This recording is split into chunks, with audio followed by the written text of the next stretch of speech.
2 жил 3 сарын өмнө 20 оны 8 дугаар сарын 28-ны өдөр нэг мулган байнгын орооны 5 6 дугаар тогтоол гарч засгийн газар чиглэх тухай тогтоол гарсан. Энэ тогтоолынхаа биелэлтийг тайлан ингээд ярьж байгаа нь бол хамгийн сайн зүйл. Энэ бол одоо бусад байнгын хороодуудад бас үлгэр жишээ болгоосоо. Бид сэтгэл гаргаад бөө нэрвэ зарцуулаад чиглэл үүрэг даалгавар өгдөг. Ард иргэдээ бодож байгаа л тэднийхээ бэрхшээлүүдийг бодож байгаа л тэгэл ер нь хаягддаг л да ярьж л байд ямар хамаатай ингээд. Энэ бол чухал. Тэгээд энэ тогтоол гарч байхад би бас нэлээ идэвхтэй ярьж байсан. Нэгдүгээрт миний хэлхийг хүсэж байгаа зүйл гэвэл эрүүл мэндийн даатгал. За энэ 2013 онд энэ эрүүл мэндийн даатгалын хуулийг яг би өөрөө санааталж батлуулж байсан. Тэгээд тэрэн дээр бол нийгмийн даатгалтай хамт байсан энэ.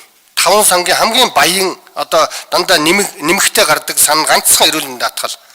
Тэгээд энийг биеийн даалгачвал одоо нэг энэ даатгуулагч нар өвчтнүүд эмчилгээ авч байгаа улсуудад л гомн нарны гарандаа гэдэг ганцхан мөрөөдлөөр энийг хийсэн.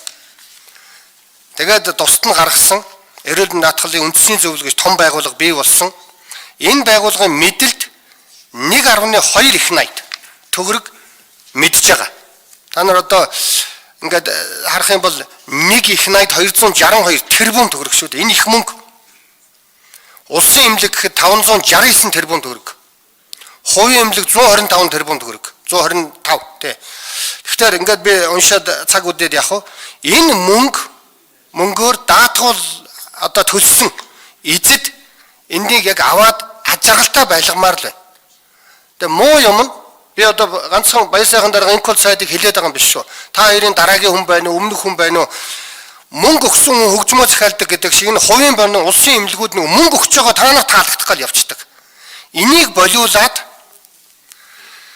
нөгөө даатгал төлсөн хүмүүс таалагддаг үйлчилгээг өгөхгүй л бид ядарч байгаа. Бид хамтаараа энийг хийх гэж оролдож байгаа.